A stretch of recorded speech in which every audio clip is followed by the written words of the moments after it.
What's up, guys? My name is Kara Thusen, and this is my new show, Kara Normal, where I combine my love of simple snacks and ghost attacks, and we talk all things paranormal. So if you're a fan of food and putting food in your stomach and eating it, and you're a fan of being scared by ghost stories, then I highly suggest you subscribe. So today I'm going to be making garlic ranch pretzels. These are so good. They're super simple to make. You only need a few ingredients, and it bakes only for 15 minutes. What you're gonna need is a 16-ounce bag of pretzels, half cup of olive oil. You're gonna need a packet of ranch dressing mix, not the ranch in the bottle, but the ranch packet mix.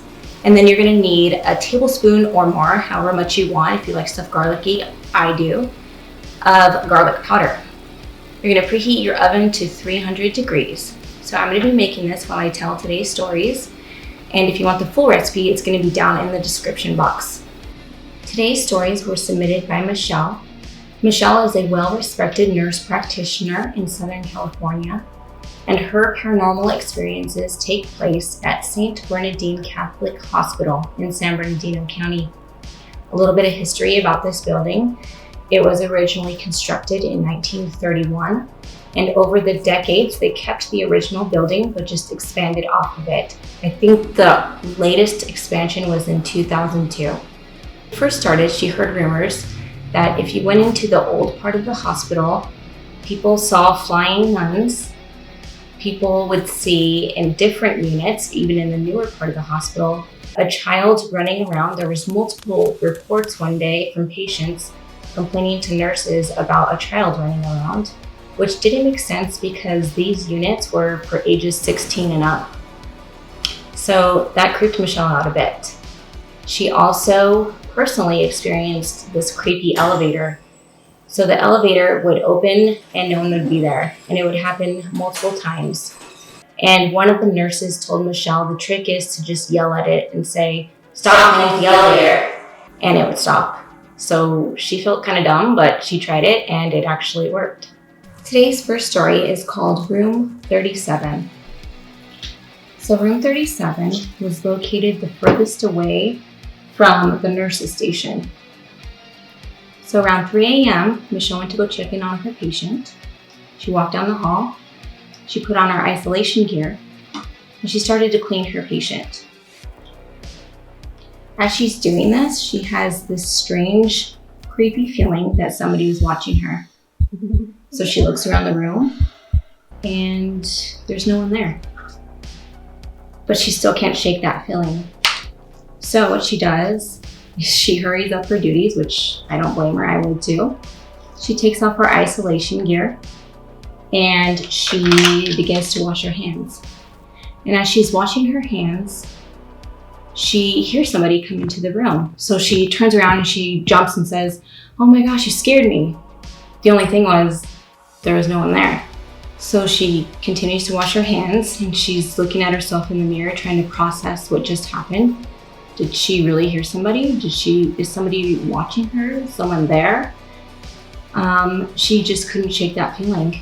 And as she's looking in the mirror, she sees a dark, shadowy figure walk behind her. And at that point she was done. She's like, nope, I'm not having this. So she ran back to the nurse's station to let them know what happened. And she was talking to one of the older nurses who had been working there for a long time. And she confirmed that she too had paranormal experiences in that very room. I don't know what it is about mirrors, but if I get up to go pee at night, I will not look in the mirror. I think it comes back to when you were a little kid at summer parties and you would play Bloody Mary. I avoid mirrors at night at all costs. So I get why she ran out too. Story number 2, we'll call Room 37.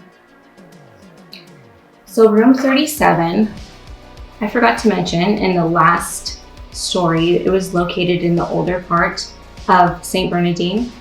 And Room 32 is also located in the older part of the hospital. So Room 32 is located directly in front of the nurse's station. So Michelle can see anybody that walks into that room. And as she's looking at the monitor in that room, she can see that there's a man in that room. Let me stir this real quick.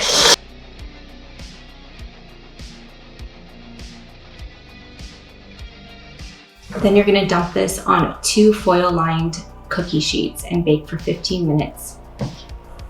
And this was odd for 2 reasons. 1, because she didn't see anybody walk by. And 2, because this man was wearing a top hat. I mean, who wears a top hat nowadays? Am I right? Anyways, so she walks into the room to see who this guy is. And the patient in the room appears to be asleep. So she's checking the room and she's looking around and she doesn't see anybody. So she starts to think, did I imagine that? Who was that? I don't know. So she starts to walk out of the room completely confused. And she hears the patient say, can I get a room change? And she said, well, you have surgery tomorrow. So after surgery, you'll be in a different room. And she starts to walk away and she says, may I ask why? He said, I don't want to sound crazy. And he said, there was a man and he was whispering and I couldn't tell what he was saying. So I closed my eyes and I pretended I was asleep. And Michelle was like, okay, I did see somebody. I'm not crazy. So out of curiosity, she said, did you see what he was wearing? And the man said, no, I closed my eyes as soon as I saw him and I was just too terrified to look at him. So Michelle left that room and told him that we can leave the curtain open so that he had a direct line view of her at the nurse's station. So he technically wasn't alone. But I mean, who was this man?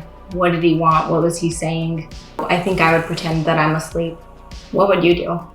Comment down below. Our last story is called Room 18. So Room 18 was a patient who was an actively dying patient and a do not resuscitate patient. So if you don't know, if she is dying, they don't save her. They allow her to die. And this patient had family coming in from Arizona and they were hoping to get there in time to say their final goodbyes. And throughout the night, the woman would sit up and she would look to the left corner of the room where there was nothing, just a corner. And she would shout, no, I'm not ready, wait. And this was chilling for Michelle to see. So what they did is give her some more pain medication, thinking that maybe she was in pain. And then Michelle thought maybe she's hallucinating on the low oxygen. Maybe she's hallucinating from the pain meds. I don't know. Nonetheless, it was scary. It was scary nonetheless.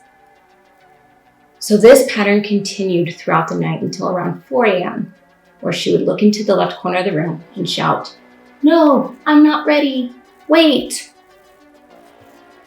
And then finally, the family arrived from Arizona. And when they arrived, she was completely lucid.